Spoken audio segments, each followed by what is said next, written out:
all hands on deck. Alert, alert, alert. Let's use every tool at our disposal. We need advocacy and education. We need news alerts. We need charity, and we need people to volunteer. But we also need art and joy to continue to take our mind off of the bad things, but then also allow art and joy to show stories about trans people that are happy. Hey y'all, welcome back to Queer 101, the podcast where we talk about any and everything under the sun, including queer art, queer culture, queer literature, maybe even a little bit of queer theater. I'm Peppermint. A little bit. And I'm Hugh the historian. Oh, Pep, it is so great to be back with you. It has been great to be back again. I am so happy that it is spring. I am so happy that we are having some good-ass weather. I am so happy that, well, that's about the end of the list of things I'm happy about, to be honest. The news continues to be utter and complete fucking... No, actually, that's not true. You know what? We ended up last episode on a happy note, and there is some more happiness. I forgot about this. We didn't talk about it last time, but I think it's so important we bring it up. Watching Orban lose in Hungary. I know it's not an American story, but it is so nice to see fascism lose in the voting booth, at least somewhere around the world right now. Yeah, a little bit of hope. 100%. Yeah, and I hope. I mean, I'm always lately super skeptical, or not skeptical, but like trepidatious, apprehensive about my celebrations. My celebrating too prematurely, because I'm like, what's this going to be? What's going to happen? What's going to happen? What to that worst man? next or, thing? You know, and I mean, I'm politically trying to figure out if the defeat of one is more pertinent than the success of someone that's extremely progressive. And I don't know that this person is, I think this person is also kind of like center right. Yeah, I don't think he's like a progressive at all. Yeah, he didn't go to a pride parade. Yeah. Oh, he did? Yeah.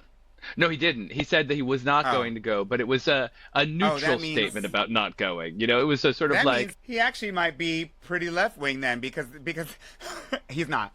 But, No, I mean, no. he would definitely be going to a pride parade if he was very far right-wing, if you know what I mean. He'd be on Grindr at the pride parade at the very least. Speaking of which, this week, I think Grindr is going to be the official sponsor of the White House Correspondents' Dinner, which hasn't happened for a couple of years now. The White House Correspondents, was kind of on furlough, hiatus, whatever, during the pandemic mostly, and then Trump canceled last year's. My good girlfriend Amber Ruffin was supposed to host it. And then that got canceled. She got canceled. I don't think they had the dinner. And if they were the clips, there's not even any clips. So this year they're going to have it, but they won't have comedians. And so what? Wait, but I'm sorry. I think I just blacked out or something for a moment. Did you say Grindr is sponsoring it? Grindr? Wow. Yes, here it is right here for all of our viewers. Here it is right here. Here's a little image of it right here. Grindr is going to be the official sponsor of their maybe they have more than one program happening for the White House Correspondents' Center, and it's like the cocktails portion or something like that. And I don't know what the hell. Obviously they're going to give money, but sure. What are they going to when somebody's a sponsor, you have to give something. Yeah, you know a free year-long account. Money.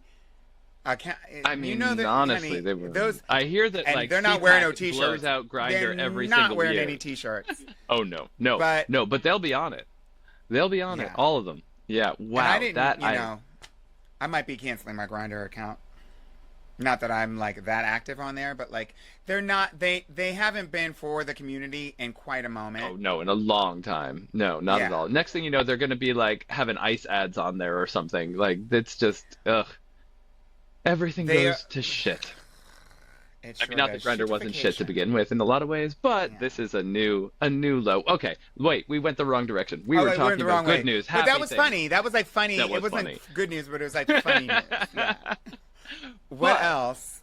one thing that I think we can both agree on, and that is exciting, is that this season, for those of you who are Broadway watchers, who are theater folks, those of you who are coming to visit New York, we have got a queer as hell Broadway season ahead of us. And that is one thing, one small thing that is giving me some delight and some silver lining to look forward to. It is kind of amazing, honestly. We've got what? Oh Mary out there right now. We've got the Rocky Horror Picture Show coming, and my absolute favorite, Cats, It's the the Rocky Jellicle Horror Ball. Show, No, not the show. Oh, picture you're right. show. You're right. Yeah. Not the picture show. That's the movie. I always get that Mhm. wrong. I always get that wrong. I am Cats, so. the Jellicle Ball. Yeah. Yeah. Yep, Have yep, you, yep, you yep. saw Cats, right? When it was off Broadway? I saw it when it was off Broadway, and I was there at opening night a couple weeks ago. Opening night. Hmm. Oh, I'm so jealous. I have not yet seen it. I have my tickets, but I haven't been I yet. was How with was the opening night? Yeah, it was wonderful.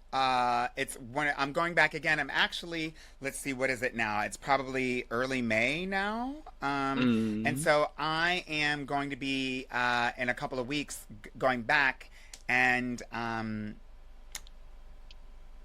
to see it again. That's the best way to say it. That's And I'll be. There's a surprise moment for those of you that have seen the show. There's a surprise moment that they do every show, every performance, and I'll hmm be participating in that performance's surprise moment. That is very exciting. Can you do you know the dates when that will be happening? I think it might be, it's the week of the 18th. It might be the 21st, the Thursday the 21st, I think. And Ooh. we're still confirming it, but the Thursday the 21st in a couple of weeks from now. Oh, Looks like that it'll is be. so exciting. I love that show because, gosh, 20. You saw it downtown too, Ooh. right? Yeah, yeah, Or yeah, just the and it show in was general? Okay. amazing. Oh no, I hate Cats. Cats is a fucking terrible show. Like the It's terrible. Jellicle It's the Ball worst. is It's the worst. amazing. Yeah, Yeah. it doesn't make any sense to me. I saw it as a kid when I was like 12 or 13, and even then I was Oof. like, what Scarred for is life. this bullshit? Like, I don't understand. It never made any sense. I was like, why are these cats competing?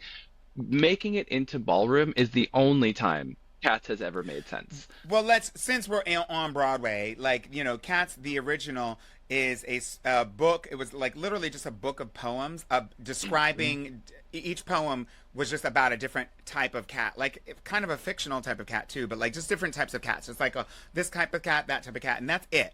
And then so there's no story, there's no plot, it's hmm nothing. And so Andrew Lloyd Webber obviously set it to music, set the rhyming of the poetry to music, and blah blah blah blah blah. And since there was no story, and they kind of put a loose premise of like, okay, let's show cats. Where do cats live? In the alley, showing them hmm with balls of yarn and things like that. And then the thing that was so noteworthy about the original production of Cats, which I didn't see, well, I guess I did see the original production because it Yeah, ran 'cause it for lasted 25 years. And forever. I did go and see the original production, but I just didn't see the original cast. Was that it was people dressed in cat costumes with cat makeup that looked really, hmm really like sort of cutting edge, and they had state of the art. Their theater had state of the art like lighting and like technical. It was state of the Yeah, and art all from the a technical fog and the. standpoint, and all the fog and all the stuff, and also the music was this electronica music, which is All that synth. very dated now, but it was all the synths and all that stuff were not being used on Broadway until that moment. So that the show was groundbreaking in that way for that reason. And they had a song which is a hit. It's a very hmm memorable song, Memory, Memories. which didn't even become, apparently I found out I think it didn't even become a hit just because it was in the Broadway show. Apparently it was used because of its relevance. It was used in some kind of Christmas commercial that played on TV that wasn't even for Wasn't wasn't anything even for cast the show. It related. was like some unrelated Christmas. They're like, here's a song from this thing, and they used it. Broadway And shows that never is make what, that jump. That is amazing. yeah. It's so wow. So Yeah. it really did, and there you have it. So yeah, Cats, Yeah.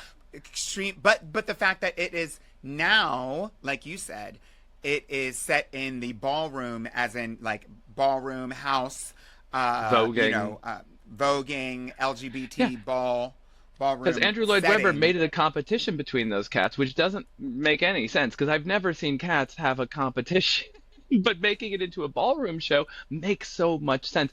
And personally, for me, 20 years ago, when I was first learning about ballroom, one of the first people who I saw in the world, who introduced me to it, who I learned so much through and around, was Leomi Maldonado, who is now making her Mm. Broadway premiere, or has already made her Broadway premiere in the Jellicle Ball. And so that just feels like to see her recognized for her excellence and in this way just makes this show so much more special. I mean, it's got a huge queer cast. It's got Andre Shields. It's got Junior LaBeija. It's but Leomi is the one for me that I'm like, I cannot wait to go.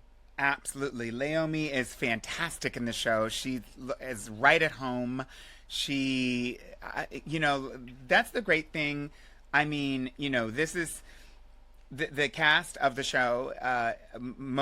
It's a great sort of amalgamation or combination between people who are experienced people in theater, who are Broadway people Hmm. who've been on Broadway before, trained dancers and singers and things like that. And then there's also the ballroom community, which is an authentic ballroom community. And it's not this thing that those things are mutually exclusive. There's lots of people who've done both, Yeah. but if you go and bring a bunch of people from ballroom, chances are most of them don't have experience. I haven't been on Broadway, and so getting all of these, and like you said, this is Leomi's Broadway debut. As is, I think there's like 15 people from the show who it was their broad. I think it might be one of the. It's probably not the Like the largest, but most it's one. It's a debuts. very large. Yeah, I don't think it's the most in history, but it's the most this season. That's for sure, in a long time.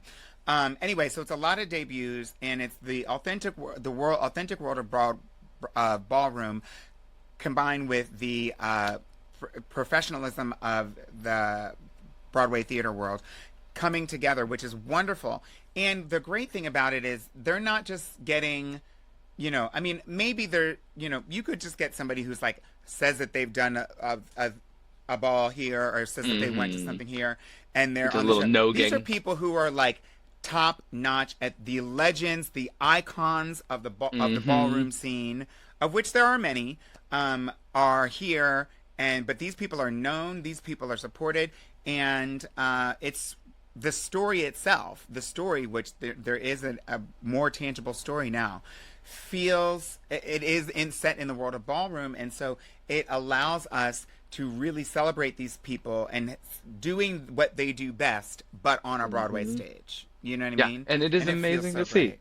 that recognition. Yeah. Naomi, for those of you who don't know, watch America's Best Dance Crew from MTV, where her crew Hmm. came to the top. Or, I years ago interviewed someone about ballroom history, but interviewed a bunch of people in the ballroom scene, and they said to me, Naomi changed the entire thing. People were so wanting to compete against her that they created new categories in which more people could compete against Naomi because Naomi is that much of a star. So it is so good to see that recognized, like you said, to have real ballroom on Broadway and not, you go to some shows these days and you do see four chorus boys who have watched a couple seasons of Legendary or Drag Race and they move their hands around a little bit and call it voguing. But it's nice to see actual real voguing happening on Broadway. I'm just over my mind, over my mind. That makes no sense. I'm out of my mind. That's Out the of real my truth of mind, it. over my head. Yeah. So but there's even beyond. I mean, Cats is definitely. I think Cats is going to make a great showing. But then there's also shows that aren't explicitly. I mean, Cats. This Is this production of version Cats is, isn't but explicitly. It's not even explicitly LGBT by definition. It's hmm explicitly ballroom, of which LGBT is undeniable. yeah. So in a similar vein, we have shows like uh, Dog Day Afternoon, which we had talked a little bit about, hmm where there's a trans character in the show, and the protagonist, the lead of the show, played by John Bernthal, robs the bank so that he can pay for the gender affirming care of his trans wife. Liz Eden. Uh, yeah. And then also there is Titanic, which has run off Broadway and also on the West End for several years now and is making its Broadway debut. The show is opening on Broadway officially, and it actually I was at the opening of both of those shows, and It I'm going to is. Titanic in a week. I think you're gonna love it. It's fantastic. I'm Did you get very a chance to excited. see it downtown? No, I totally missed it. I like keep meaning to, and then never did. Yeah, it's really, really funny, really great.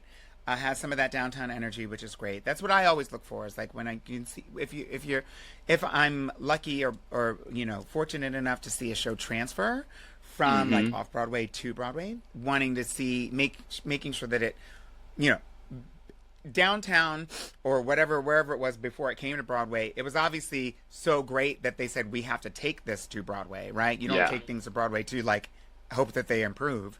And Hmm. so you want all as much of that energy, whatever it was in that package that made the show so great that it should that everyone's like You don't this want needs to to go to Broadway. lose that. You want that to come with it to Broadway. Hmm. And so yeah, Titanic Cats has that. That's Both they both have that. Yeah. just Dog Day Afternoon. One of the, if you don't know the story of Dog Day Afternoon, if you haven't seen the film, if you're planning on going, there is a book coming out later this year called Dog's Day, the true story of a bank robbery, gay liberation, and toxic love that inspired a Hollywood classic, which really digs into the actual story behind the film, Mm-hmm. behind the show.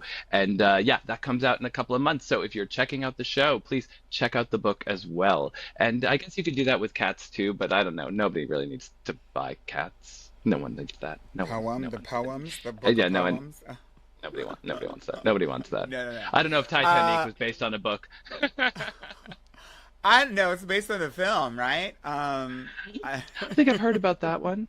yeah, yeah, Yeah, yeah. so a couple people seem to Uh, like that. Shout out to LGBT. Speaking of gender affirming care with Dog Day Afternoon, Montana, I think, recently struck down an anti-trans ban on gender affirming care for youth, and so that was, I think, their Supreme Court, if I'm not Hmm. mistaken, struck down a ban saying that was unconstitutional. And then also, it might also be Montana, whose Supreme Court just ruled against or struck down or rejected I don't know if it was a bill or I guess it was a bill that was defeated. I think a blocking access for trans people to have their IDs, their licenses, and birth certificates. So good for Montana. State of the day. Yes, It's yes, we give you a Montana. big Good job, star. honey. Dun dun. You know, What else is going on in there? one thing that was interesting to me, I was just at a show. This is the time period where, all the Broadway Cares or Equity Cares, Broadway Fights AIDS, they do their big Springtime is a fundraisers very after busy show. time for theater. And it really struck me. I can remember the first Broadway shows I was going to, 1990 probably was the first time I ever saw a Broadway show. When they Hmm. did those asks for money, it was people sobbing on stage talking about how many people are dying right now, how many people from this show that Hmm. you're watching have AIDS or are hospitalized, how many people we have lost, and the intensity of it. When I went last week and saw a show and they did the pitch afterwards, it was still, a great pitch. But the first thing they said when they got out there, they were like, this money, yes, it's fighting AIDS, but also we're fighting a ton of other diseases and we're actually helping with disaster relief and we're doing, and it really had it drove home for me the way in which the relationship between sort of the queer community and AIDS has changed. AIDS is still a scourge. It is still, especially for people of color, for black people, for trans people, for people who are low income. Hmm. But to feel that change, to feel less of the death being present, really drove home for me in a sort of like weirdly nostalgic, but also kind of good way. I was like, that's something that has changed over our lifetime, like the nature of the AIDS crisis. And then I think about what, again, to bring us back fucking down, this administration is doing, pulling You all know of the I was money. getting ready to say it. You know I Yep. was getting ready to say it.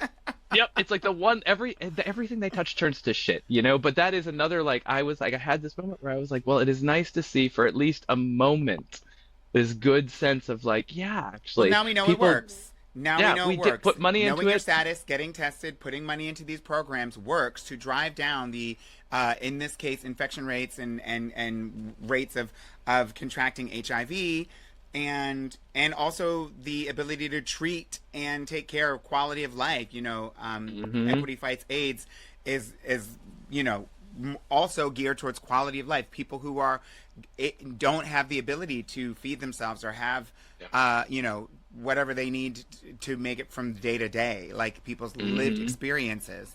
And that's also a testament. It's a testament to the arts community, because I believe the LGBTQ community is a part of the arts community inextricably. But it's great to see that that's every Broadway show, and many off-Broadway shows. And so it's great to see even a show. I'm sure that some shows exist where there isn't even a queer person around. That happens. There must be, I guess. And even those shows are, doing the pitch and raising funds, and really speaking to the need, and the need is rising. We're seeing HIV rates in Black women rising, going up, not it's going the wrong direction. And so it was great AIDS to see rates some and of the, STD rates with older people are suddenly rising again too. Yeah. And so for that reason, it was really great to see some the housewives pulling together. Most of the Black housewives, like Black women who were on Housewives, like Bravo's Housewives show, The Real Housewives, speaking out and getting involved in an AIDS awareness initiative, like Nene Leakes, and I can't remember who else was there. I think maybe Phaedra and I love Phaedra. I don't know. All the girls were there. Phaedra headlined a big justice event that I organized many, many years ago, and so she remains my favorite housewife. I don't know anything else about most of the housewives. I've never watched any of the shows, but Phaedra I love. What else is in this news? Kristi Noem's husband. They are talking about, speaking of, while going back to Caitlyn Jenner, and she was doing her interview on Fox, and the fact that they were so desperate to drag the trans. This is how you can see that they're using the trans community as a football, because our issues mean nothing if it's not the ability to center what the fuck Kristi Noem's shitty husband has to say. You know what? Why are we centering him and his needs? I mean, listen, I'm not kink shaming. I don't know if it's a kink. I don't believe that Kristi Noem's husband is trans. So whatever I don't know anything about whatever that is. No, nothing. But also, why ask Caitlyn Jenner? And then to watch Caitlyn Jenner hunt the question so badly, to refuse to say anything except what? She said something about Brian Noem should go golfing? I was I don't even understand. I mean, I hope how that the was response... in relation to... I hope that... We didn't watch the whole clip, but I hope that was in relation to, Caitlyn sort of contextually saying, he's not trans, so don't bring him up in this conversation next to my passport. I hope that's what she was saying. She said, I'm not one to ask about relationship issues. I was I'm not impressed here. But what did I expect to be impressed You're not with? asking Caitlyn. They were asking you, stupid. That's how questions work. Anyway. So fucking dumb. Though, I think it would be remiss in our talk about Broadway not to mention that you, in fact, were the first openly trans woman to originate a principal role on Broadway. Am I not correct in that? Are you not historical? True. It's true. Thank you. Yeah. Head Over Heels in 2018 is when we debuted, opened the show, and I was a part of the cast, and it was a great time. One of the best and worst experiences of my life. But I would do it again, to originate a role, which is, it's different, than, there's some shows where where there's a show that's already going on, and then that actor leaves the show and then they replace. And that's what we've seen, a lot of replacements of people going on, but originating a role means you're the very first one to ever do it. Yeah. Everyone who does it after that is compared to you. You create the template for the character. You invent it. I was thinking about what we were talking about last week and all of the shitty things that them who shall not be named, those comedians, those anti-trans celebrities, what they said and how that opened the door for where we are now, and how this is the inverse of that. You originating that role in that show, Head Over Heels, a fantastic show, so good, and you were so good in it, and how that's created the possibility for things like Cats the Jellicle Ball, for Cola Scola to win all of these awards for Oh Mary. It's like the work that you were doing 10 years ago, it sets up the opposite set of dominoes. It's so good to see it, and I just want to make sure that those of you at home who are like loving what's happening on Broadway right now, like recognize Peppermint's role in making all of this possible. Not to throw too many flowers at you. I don't want to embarrass you on the podcast, but like, Thank you. Yeah, it's I'm really excited to see like where and as great and as sort of queer centric as this current season of Broadway is, it is again like we have one actual that I know of that I've seen so far, one actual role that the character themselves is specifically trans, and it's because they were a real person in real life. Yeah. In Dog Day Afternoon. Whereas the other ones are presumably queer actors. Obviously, it's a queer community, but like it's not a story of queer people. Like that's not how it's written. And so it would be great if we were able to, in addition to that, getting more stories that were specifically trans focused. I mean, also queer focused in general, but like the trans there's. It looks like they are going to move in a direction of trying to challenge marriage equality, and that seems apparent.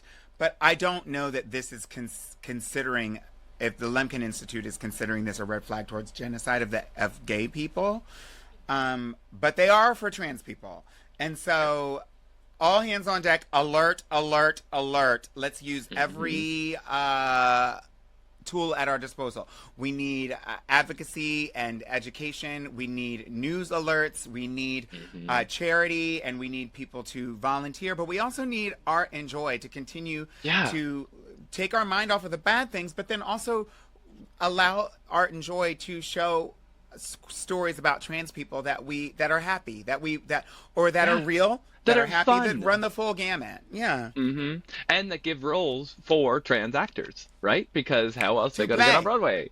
Yes. We won't get more debuts like Naomi unless we have the roles for people. When you're not going to do it. You're not going to do it. You need to have us doing what we do best. Yeah. And as queer characters are disappearing from television, bring more of them to Broadway. Please, exactly. Please. Oh my gosh. Speaking of so which, we're on the official countdown, 2-month countdown, 1 month to your book, not even a month, only a couple of weeks by this time. Oh my God, we're almost there. May 26th. Your book, My Bad, comes out. That week is going to be a special week. That's the same week. You'll be busy. It's going to be wild. I'll be going to see Cats again. And then after that, coming down the pike, season 3, third and final season of Survival of the Thickest, which there is a trans character on that show on Netflix. And this will be a good opportunity for us to like watch Netflix and be like, okay, Netflix, before they bring back some kind of special or some other anti-trans comedian. Yeah. Wait, when is that? When does the third season drop? It hasn't been announced by this point, but it looks like it's going to be this summer. Excellent. We'll have to do some kind of like watch episode. We'll have to do like, oh my for the listeners. listeners. We should. I think that'd be really fun. Clips, react to some of it. I'd love that. That'd be great. So that is our good news for spring. That's what we've got for you. That's our for those of you who are in our book club, you're looking forward to, you should have Melissa Phoebus's dry season right now, and we've got some new and great books, including mine, heading your way soon. So look for those, and let us know. Tell us in the comments, what are you looking forward to? What's giving you hope? What's entertaining your queer spirit right now? We need a little hope. You'll be keep your eyes peeled, hopefully, for an interview with Melissa and our other authors. Of course, we'll definitely have one with Hugh, and hopefully whoever else we happen to be covering their book for over the summer. But you can go to allstore.com if you're listening to this or watching this and not a member of the book club. You can go on over to the book club and connect and get on the list and all that jazz. And make sure that you share this. If you enjoyed this episode, we know that the format's been changing a little bit over time. We're just like adjusting to the way things are. And so we're growing and changing. Obviously, Yeah, leave a comment. Obviously, like, share, subscribe. It costs you nothing and helps us, helps other people find our podcast, our recording, our video on YouTube. Helps other people find us, so that we can keep bringing these to you. So thanks so much for watching, and we'll see you next week. Bye. Thank you so much for joining us today. This podcast is part of Pride House Media, hosted by us, Peppermint and Hugh, produced and edited by Josh Rosenzweig, with original music composed by Nell Balaban. If you enjoyed this episode, then don't forget to subscribe wherever you listen to your podcasts. And while you're there, leave us a rating and a review. It really helps others discover the show. You can stay connected and join the conversation by following us at Peppermint 24/7 or write to us at questions@queer101podcast.com. Thank you for listening. And remember, our history is your history. Stay proud, stay curious, and we'll see you next time on Queer 101.